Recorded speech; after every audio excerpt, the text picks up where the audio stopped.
It's my pleasure to kick off this event, Anomaly Detection with Looker on Google Cloud. And to get things going, I'd like to invite Leslie and Kevin from the CME group on stage. Give them a round of applause. Good morning. Thank you all for joining us. I'm assuming this is your favorite session. 9:45, after a keynote, plenty of coffee. Feel free to get up if you need more coffee along the way. You will not offend us. But in all seriousness, thank you so much for coming. We are really excited to have the opportunity to talk about anomaly detection and a tool that we'd rolled out earlier this year. For the way of background, my name is Leslie Nolan. I am a FinOps practitioner. This is my third time at the event. I have about 25 years of more traditional financial experience, most recently 13 years with CME. I'm leading our FinOps practice in combination with Kevin Kranz, and Nicole is in the audience, Craig Bona, working closely with the Google team. A lot of my role, I would say, is, it falls more under a leadership persona. So my job is to help remove blockers, help to lead, manage, bring that cultural transformation that we're all talking about, and really helping people to help CME have greater success with FinOps. So lastly, just because it's early in the morning and I'm sure you all want to get to know me better, one of the things that I really enjoy talking about is traveling and new experiences. And you'll kind of see that theme as we continue to talk about our practice. But Kevin, please go ahead and introduce yourself.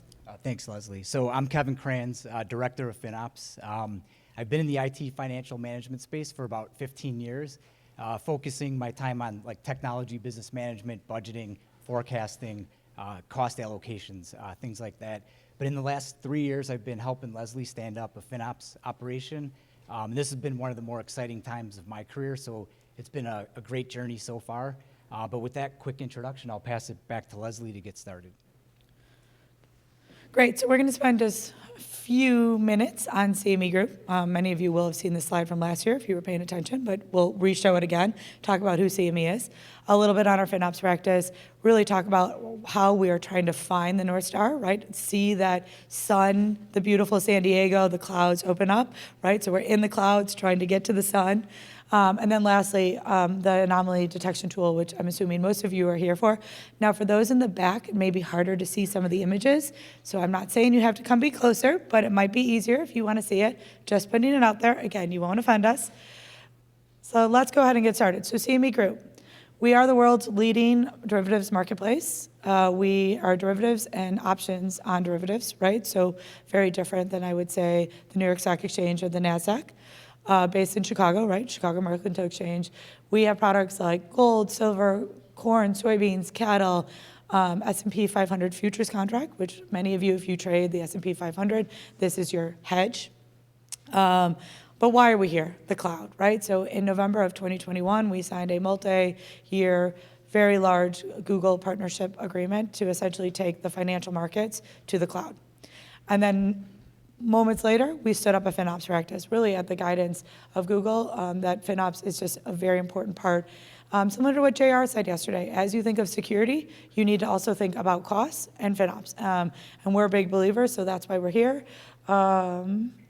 So let's talk a little bit, no ums, apologies for that. So I want to redo our mission statement. Sorry, boring, I know, drink some coffee for a sec. But we are a centralized team creating an operational framework to drive a cultural shift that brings CME's technology, finance, product, or business together to drive financial accountability and accelerate value realization. So why is that important? Well, it highlights a lot of the key themes that hopefully you've all been hearing. And it's what we work and strive for every day at CME, but also as part of the FinOps community. Really, and one of the biggest things we did very early on is we do have a shared responsibility model. So my partner, Craig from technology, is here. We partner with the business, right? So it is very much, it's not finance or technology trying to get each other to work better together. This is how we created it, and this is how it's been stood up. And then lastly, I think we all know the circle that many of us are running on, like you feel like you're a hamster on the wheel. Well, here are the three different pieces of the hamster wheel that we focus on. So it's inform, optimize, and operate. We are developing a comprehensive view with both the forecast and actual spend, something many of our users are very interested in getting that view. I've seen many of you guys have that, and I think it's really important to have that type of visualization. From an optimize, we have enhanced visibility through our dashboarding and tooling of recommendations, help people drive that action, drive those insights. And then lastly, operate. This is delivering education. So Kevin and Nicole, I mean, at this point, we've rolled out to 250 different people within CME. Now, that may not seem a lot to many of you. You probably come from very large organizations, but we're nearing about 10% of the CME staff, which is a pretty good goal. And then the goal is to really get it out to all of our product owners and product managers by the end of the summer.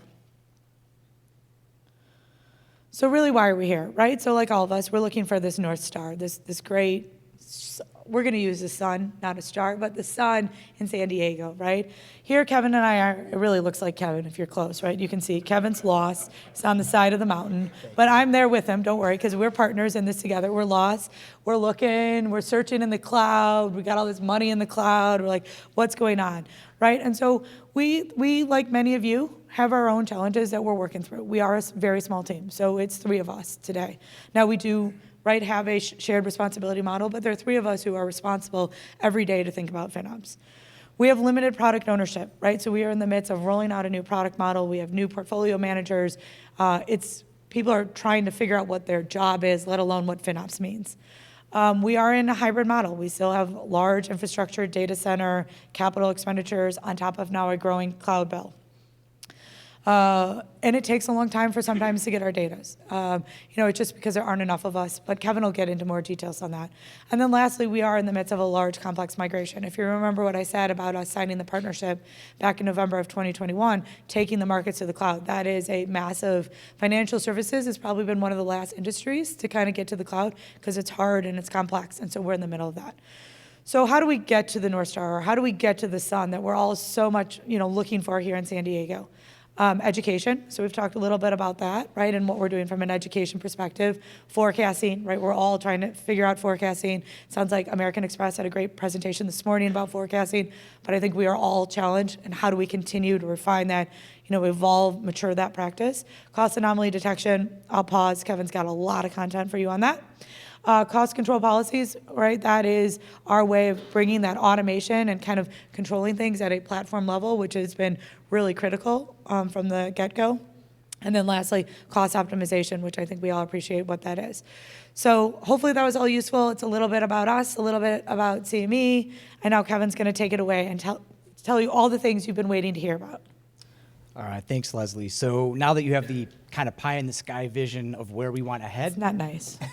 The sun in the sky. The sun in the sky vision, Thank as you. Leslie likes to say. I'm going to bring us back to reality and talk a little bit about the day-to-day activities that led us to pursue anomaly detection. So early on in our migration, we decided to do an app rationalization because we didn't want to bring all of our existing applications from on-prem into the cloud. So we had to kind of clean that up as we moved forward. And that meant getting rid of one of our third-party cloud cost management tools. And we decided to build our own tool set for FinOps. And what we decided was use a BI tool, which is Looker. It's a Google tool, and then we have BigQuery on the back end. So what you have on the screen here is a representation of the first dashboards that we built. What was really cool about this experience is that because we're building our own, we had to get really familiar with the billing data. And if you ever really looked into it, it's actually quite complicated. Trying to pull all the pieces together, understand what everything means, trying to join other data sets to it. So that got really interesting and very educational. So that's like an experience I would never give up. I think that was great for us to do. And I think many of you, right, there's been a lot of conversations about tooling, and I think what Kevin is talking about is so important. Every tool needs to be a little bit unique to your situation, your company, and so us having this experience gave us that opportunity. I'm not, of course, what we tried to do is have one tool, though, and so that's one approach we've taken, but it isn't easy to do that because then you're doing a lot of custom development work around that tool to make it work and be effective. Yeah, exactly. And it's in CME's culture to kind of build our own tool set. So that was just a path we wanted to go down. But what you have on the screen here is that representation of how we looked at the cloud costs from the beginning. And this was a good way to start. We're looking at each of the services and watching the trends and the anomalies that as they were occurring. And in this first graphic on the left, it's the service BigQuery that we saw some significant cost spikes. And what would happen is every morning we'd get in, look at these dashboards, and we would have to dig into these anomalies. And now as you dig, you're looking at 3 or 4 different anomalies. Each one of them take you down a separate rabbit hole. In a lot of cases, multiple rabbit holes. And this could take the better portion of our day. So to make matters a little bit worse for the FinOps team is the migration was actually picking up steam. They're going fast, they're learning how to deploy, they're getting better at it. So the FinOps team, in a sense, was like kind of falling behind a bit, not able to keep up because all of our processes were manual at this point. Also, the teams were asking us for more information and more actionable insights. So this meant we had to kind of ramp up what we were trying to achieve as a FinOps team. Ultimately, what this led to was just the manual efforts were just taking too much time. Also, we noticed that we're probably lacking insight into more intricate anomalies that are occurring at the application level or at the project level. Because again, we were just watching at the service level at this point. And the other problem for us was we didn't have budget for headcount. Now, I think Leslie and I would both agree that headcount wasn't going to solve this problem, so we needed to figure out a better path forward to kind of scale what FinOps was going to try to do here. All right, so why cost anomaly detection? So when we first think about anomaly detection, your mind goes to let's save costs, let's reduce costs, let's kind of keep cost in check, and that's all true. But when you think about it, when you do your deep dive analysis, you end up finding why that happens. And in some cases, we found unintentional resource provisioning. So when we're doing our deep dives, we found this a few times where people can do some fat finger mistakes when they're deploying their resources. And we're highly in tune with this from our trading environment that we live in. We get calls all the time from our customers that fat finger. Well, we don't, but other people do. In our Just business, for clarity, we don't do that. in our business, though, we have see this over and over where people are trading quickly and they enter 10 and they meant to do 1, and it can be costly mistakes. And you can see that in the cloud as well if you're not fully automated in your deployments. Also, we see some misconfiguration sometimes. We had a few different applications deploy with the cloud logging service in particular, where they just subscribe to the base configurations. And that means you're going to log just absolutely everything that can be logged. And that gets very, very expensive and not very valuable. So our anomaly detection is helping us find those right away, and we can correct course pretty quickly. The other thing that you could probably detect is some security breaches. You never know when you're doing your deep dive and there's nefarious activity happening in your cloud environment. Now, we would hope our GIS teams are more kind of in front of that before it comes through the billing file, but you just never know. Also, being a small FinOps team, we don't have all the information that we need all the time as far as what all the new applications that are deploying or all the workloads that are spinning up. So this is an opportunity for us to be informed of new workloads when they're starting to spin up. It'll just spit out an anomaly for us, and then we can go kind of figure out what that was. All right, so let's talk about... So is everyone with us still? We got a few more words, right, Kevin? And then we'll go to the pictures, right? All right. A lot of text, but it's early, Sorry. Kevin. We got to make sure they're with us. All right. Before we keep going. So thank you for that. Okay.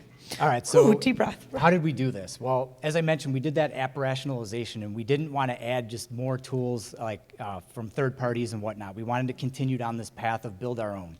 And partially the reason for that is we had to test BigQuery and Looker to make sure they were powerful enough and flexible enough to handle these kind of things, because if they weren't going to be able to handle this, we would have to make a different decision about our FinOps tooling. These tools are flexible for us. BigQuery and Looker, we've been using them for a couple years now. We like the flexibility they provide. It's easy for us to create the content we need.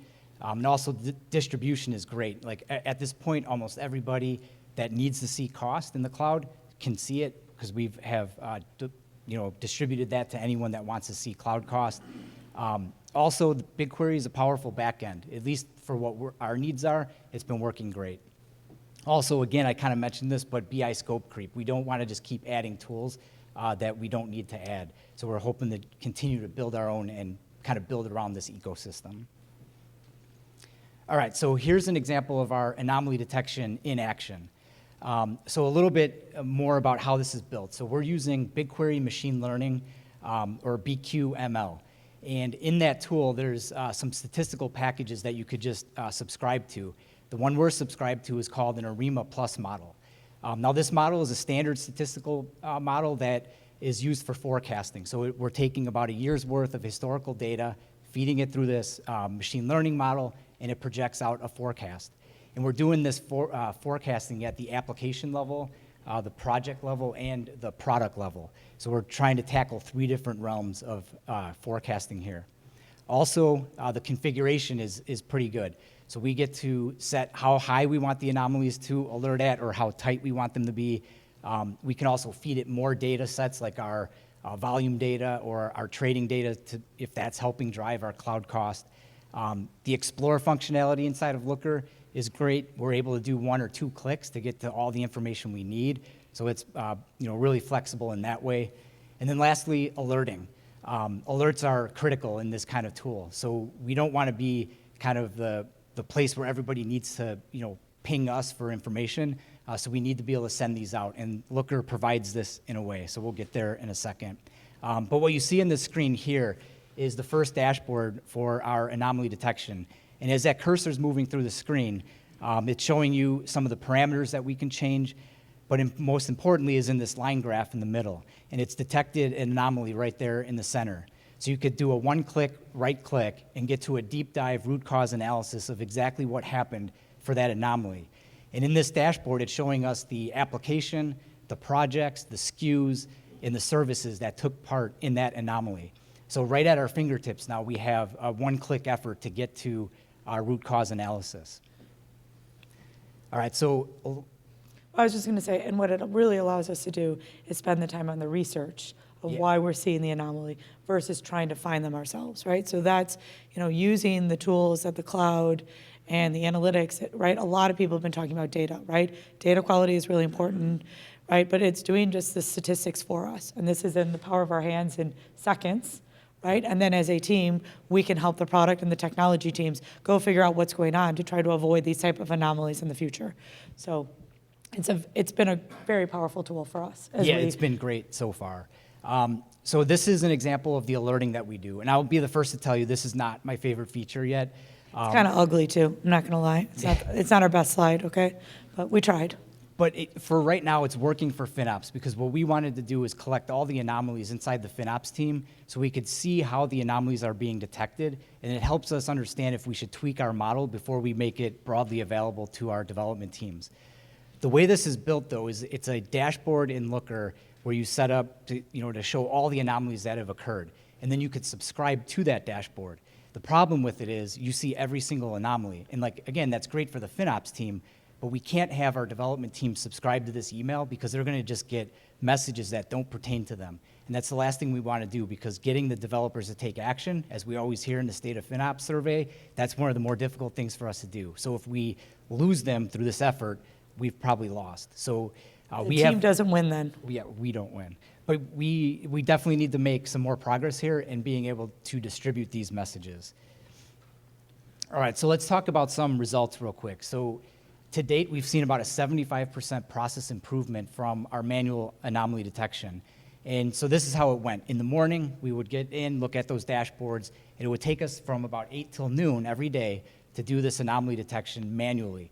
And now we get presented with this email that shows us all the anomalies that occurred for the prior day, and we're able to do deep dive analysis by a 1-click from the email right into the dashboards to show us that root cause analysis.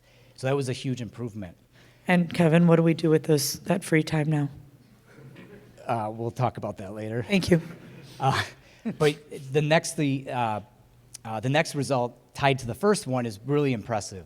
So we're detecting 5 times more anomalies. And that's pretty basic because, remember, we're doing anomaly detection not only at the service level now, but also the application level and at the project level. So that's why we're seeing more anomalies detected.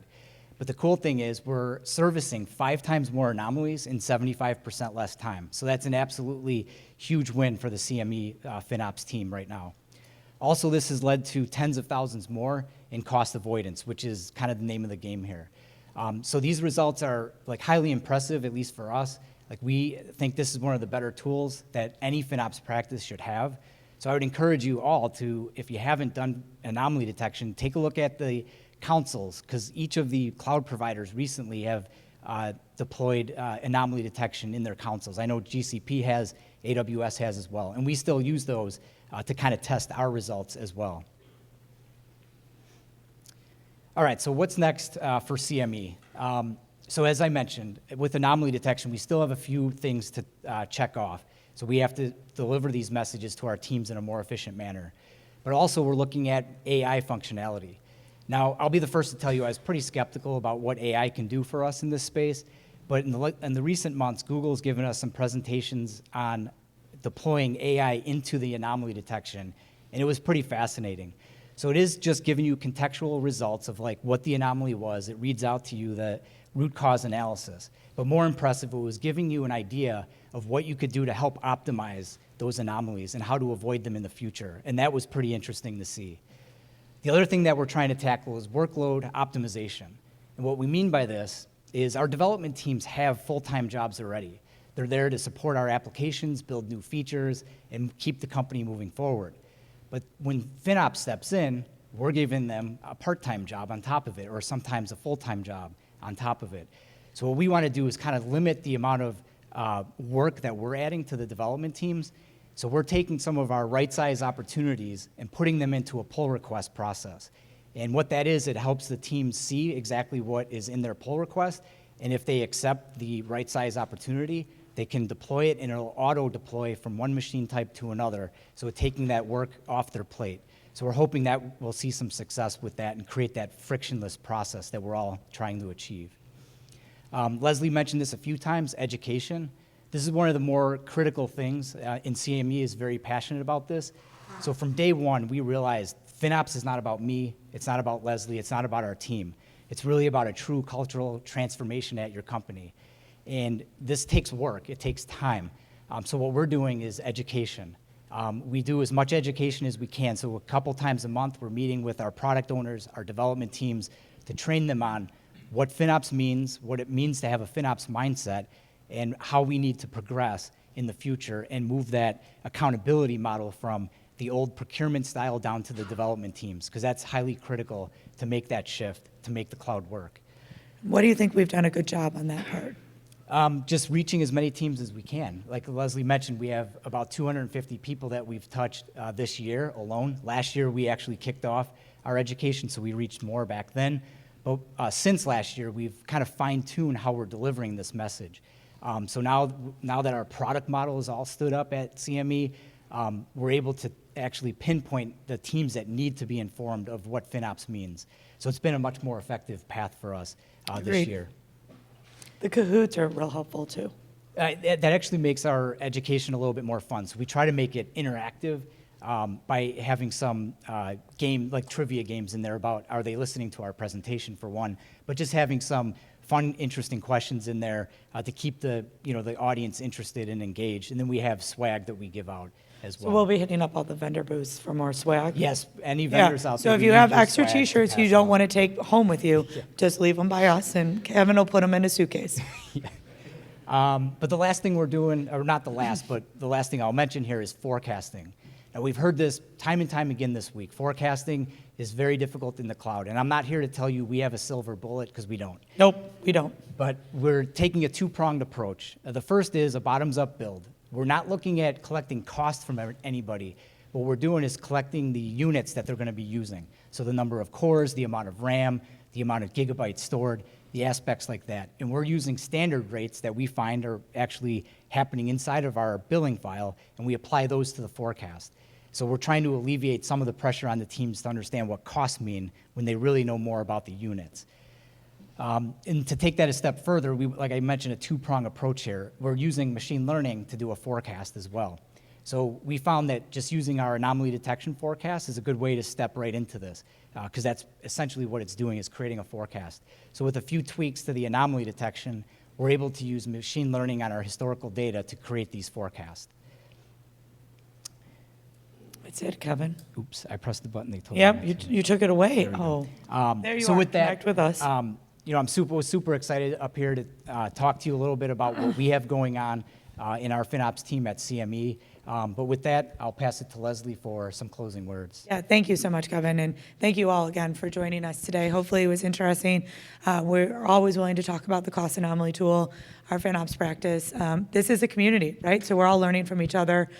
Forecasting, as Kevin pointed out, I think, from our perspective, it's just trying to find as many data points as possible. And how do you use the tools that we have? I mean, I think one of the challenges we have within FinOps and even this community is there's so many tools, there's so many different things you can do. So how do you find that prioritization to get the success? Some of it is with really, I've heard a lot about OKRs, KPIs. How do you make sure that they are meaningful with the right outcomes?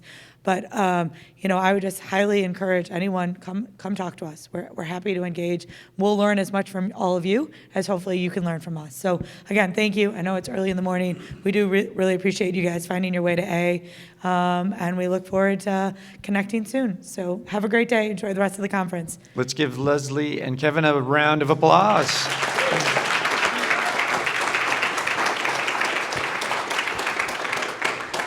Now you've given us some time for good Q&A, so you can take a quick break. Okay. This is a catch box. I will throw it at you, and you have to catch it. So everyone, eyes up, just talking to the top. And then, look at that. You've got lots of questions. Yeah. Oh, already. good. Questions. Are you ready for this? Are we ready for this? Don't ask a hard one, okay? It's early. I have lots of questions. Oh dear. Too many. So would you mind going back to the slide that shows sort of the dashboard in action? Sure. The GIF. I'm curious, so I've tinkered with BQML a bit. We store all our cost data. We're a multi-cloud shop, and we bring it all into BigQuery, and so it's all normalized in the focus spec, and so I could be doing this, and I've tinkered with it, but I'm just not here yet. And so when you click on the first slide, on the first big spike, does this take you into a view of that day and all of the different segments that day, and then rank them by how anomalous the statistics think they are? Or could you talk a little bit more about what is that's getting clicked on, and then what does it take you to next? Yeah, so It just showed you what it takes. So, sorry. This is a day-specific view This here? was the anomaly, so he clicked in there, so then this is the next screen of that anomaly. Yeah, but what is it? yeah, so it's an anomaly for that particular day. Yes. That took place. So in this view in particular, it's looking at all the services. So we're able to see through that next screen how that breaks down, all the services that took place or took part in that anomaly, plus all the applications and the SKUs that were part of that anomaly. So all of that deep dive analysis is really on this page right here. It's kind of hard to see, but in that table at the top is where you see all that information. Can I follow up? Sure. You write basically a SQL query to define the data you're going to dump into this model and then have it analyzed. And then, so how much do you attempt to dump as many segments in there as you possibly can, or how is it? Do you get more accuracy with fewer data points, or have you gotten to the point where you're trying to figure out what to add in and what to leave out? Yeah, so it's detecting some anomalies that are probably not what we would think. So we're in the process of and that's why I mentioned we're sending these anomalies just to the FinOps team, because we're still exploring how do we fine tune this model so we're not doing, sending teams down rabbit holes, because that's the last thing we want to do. So we still have a lot of exploration to do here. But like I said, some of the anomalies that we're detecting right now are saving us a bunch of time and just money, so. And anomalies are a little hard also. You have to think of our business, right? So we will just have big volume days based on volatility. That can also show up as we are unable to kind of plan and schedule like a retailer on Black Friday, right? So some of it also is just fine tuning that statistical model, right? So we can play with the bands, but it is taking all of our billing data, right? And we have 12 different hyper parameters. We're trying to do the seasonality, right? So I was at a presentation yesterday. So it is really just a statistical model doing it for us, right? Writing that SQL code, but it takes all the data, everything, any billing information we have goes into the tool. Does that help? I've got more, but I'll just catch y'all later. Okay. That sounded like a 400 level question there and things. But there's plenty of time left, so we'll do that. I'm going to throw it. Oh, you guys fight it. Okay. Thanks for sharing all this information with us. Two questions. One is, just like you have anomaly detection, do you do any data quality detection before you start, taking actions and so on, making sure that the data coming from the hyperscaler, the billing data, is actually correct? Yes. So we do have. Oh, so do you have more questions? That's the first question. The other one, RCA. You mentioned RCA, so I'm curious on what kind of automated RCA do you have other than calling the people and say, hey, did you really ask for this much? Did you reuse it and so on? Yeah, so the first question, Billing data. Is yeah, it accurate? yeah. So we do review our billing data because as a few teams mentioned yesterday, there's inaccuracies on how the billing data is even billed. So we do have it's a manual check that we do every month to validate what we're being charged in the cloud. So and we have found some interesting things. So we work with our cloud provider to be able to change those things. And that's probably another step for us, is how do we automate that process, right? Like, but, I mean, today we're just trying to map kind of the 80% of the spend, which is probably your top 20, right, the services on a monthly basis. Yeah, and then we also have our billing data tied to our application portfolio, which is how we're able to detect these things by app ID, so through all the labeling. So we do have processes in place to ensure that our labels are applied properly. The hard one is if they're using a valid label, but just the wrong label. That's still tricky for us. But we have a lot of processes to detect if we're up to snuff on our labeling. So from those respects, like we do have some validations on our data. And then you mentioned RCA, that acronym. What is it? Root cause analysis. Sorry, I didn't connect that. Yeah, so with the root cause analysis, like, we're like in the process of refining our model, like I mentioned. So we're validating to make sure that those results are what we expect and like what makes sense for our development teams to go after, because we don't want them, chasing their tails. That's the last thing we want to do. Well, and that's going back to what Kevin said. That's why we get the alerts, right? We're not actually pushing those alerts out because there is this validation of, do these results even make sense, before we were to just start sending the emails to the development teams. Yep. All right, it's coming in. Hey, thanks for your presentation. So I've been playing with the same Arima Plus model, and I've been curious about what are the tweaks you've made so far to it, like, and maybe at a high level, right? Like, what did you change from the defaults to start seeing like valuable insights for yourselves? Yeah, so some of the things that we first did was the timing of this, because the billing data isn't real time like the cloud providers tell us, right? So our first step was, we're trying to detect like at the minute or hour that it's happening, and that's false. That's not going to work. So we backed that off to about a day, and then we realized that it's even worse than that. Not every service bills at the exact same time, so we had to back it out further to the long pole. So we're at about, I'd say, 28 hours, 36 hours, somewhere in there. So that was one of the tweaks that we had to make, and that's probably the one I would answer with, though, because that was our biggest sticking point at first. The results we were getting at first were just like, what is this? And it's because the data set wasn't complete yet. Thank you. Next question. It's coming in. Thank you. All right. So we have a technology that's designed for time series analytics. So we do forecasting, we do automated forecasting and anomaly detection. And we're now trying to see where it's valuable in FinOps. So you mentioned in your slides what's next for CME, automated forecasting and extended machine learning capabilities. So that's where it touched base with me. So I want to understand, what would you like to see from such a tool? For us, like, we're in a migration phase of our deployments to the cloud. So what we're trying to do is get ahead of forecasting in the future, because right now the forecast is just going to show us to the moon because we're using historical data on a huge ramp. But once we get that model in place, we should be at a more steady state. And the way most of our applications run, we'll be at a steady state. Kind of, we know the processing that goes into each one.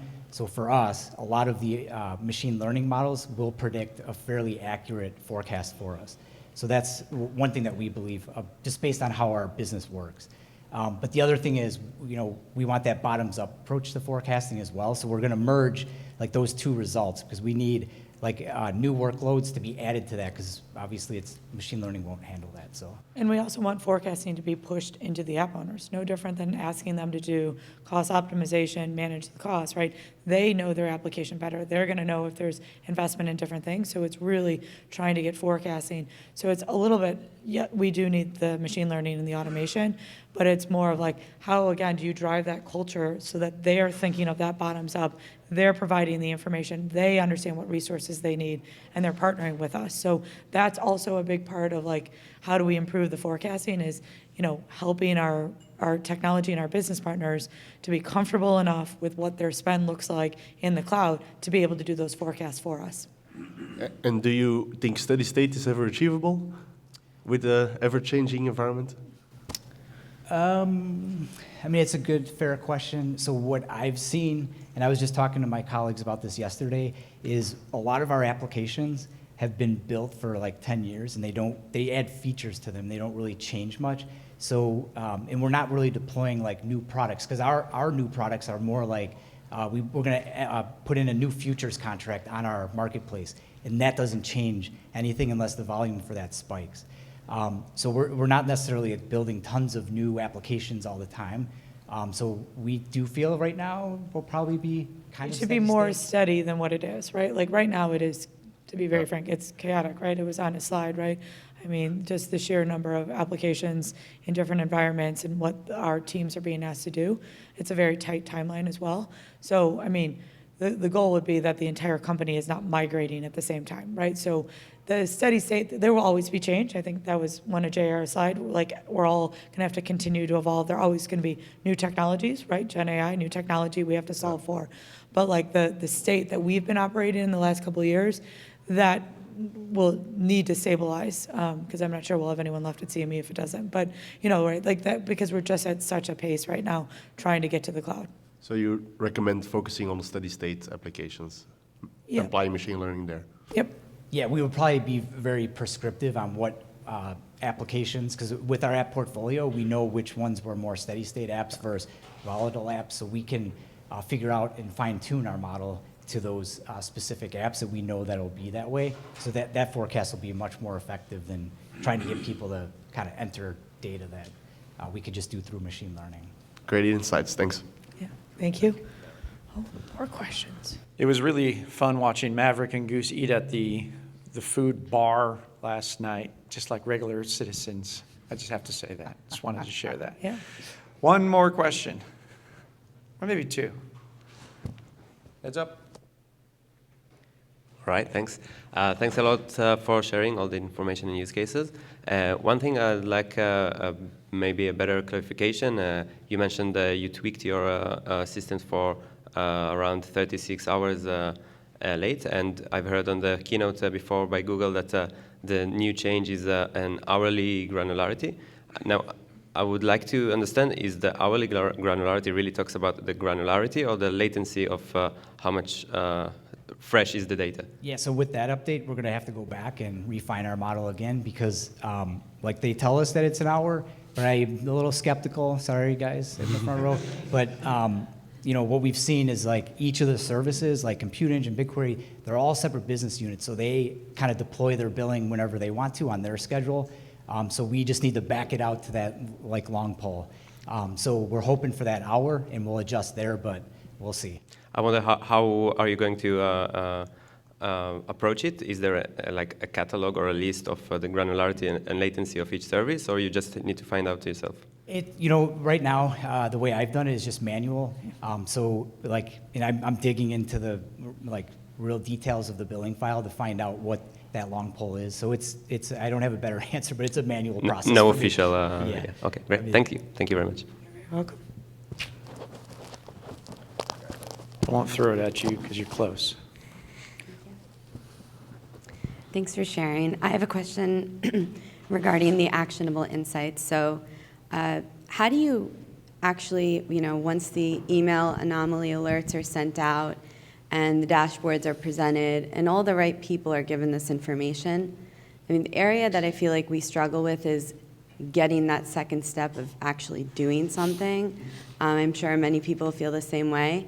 And I've heard so many different, I guess, recommendations and stories, but what are you guys doing? Because I still struggle with that. We can get like one thing done or 2 anomaly alerts resolved, but the Yeah. others just sit there, and we keep receiving Yes. them. So we're not up here because we're better than you guys at all. We struggle with that too. So, a typical day for me is I'll go tell a team like, hey, you're logging too much based on this anomaly. What do you think? And they're like, nope, I need all those. Like that, like I can't live without them. And I'm like, okay, whatever. So then I just tell them, I'm going to have to escalate this. And it was funny because 2 days ago I did that to somebody. I didn't want to. It makes me feel uncomfortable. But he was like, oh, I got all these I'm ideas. good at that, I though. could I take care of escalate. this. I could do this. Yeah, so, an escalation could help. We found that, but it's been hard, right? And that's why we're out there educating people on why FinOps matters. So one of the slides we show is a very drastic cost increase in our logging service, which is kind of funny because in the past, on-prem, nobody had to worry about logging levels. The development teams were really looking at their production logs, but now you're getting billed for all the environments you have. It's just that cultural shift. I think you have to continually teach people on what it means to have a FinOps mindset at your company. And then I would also say having a close partnership, whether you're in finance or you're in technology.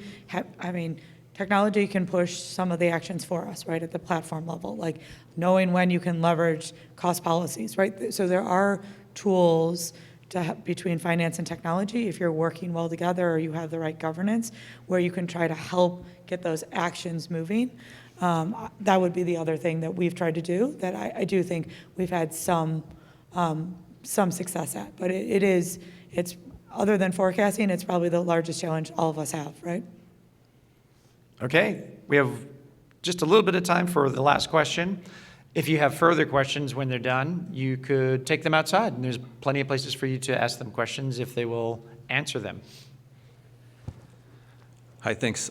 Just kind of want to ask about those partnerships. When I think about kind of cross-team collaboration, and I think about kind of the art of anomaly detection and root cause analysis, I imagine there are more teams at CME that are doing this, whether that be in the just watching actual trade anomalies, or your cloud security team that might be using Chronicle or some sort of detection like that. Are you finding good collaboration? Are they accelerating you? Are you using similar approaches for alert management, for anomaly detection, and all the things that you're trying to kind of build today? Yeah, so actually, it's interesting you brought that up because we are starting to collaborate with our observability team because they have built a pipeline on how to distribute messages on their end. So whenever they get whatever alerts they're producing, they have a pipeline for that. So we actually spoke with them the other day to help us fix this problem in our anomaly detection. So we might be able to use their distribution pipeline. So we are trying to collaborate in those ways as much as we can because that's the other thing about the cloud. Not everyone has used the cloud before. So when our team started, it was very slow. They didn't really know and understand how to use the cloud, but now they're all learning from each other, and that collaboration is key to a successful cloud deployment. That's at least what we believe. One more round of applause for Kevin and Leslie. Thank you. Thank you for attending, everyone. Thanks for watching. Check out more FinOps X 2024 content on our YouTube channel on the 2024 playlist. Support our channel by liking, subscribing, clicking the notification bell, and by leaving comments and questions for our speakers. We appreciate your support.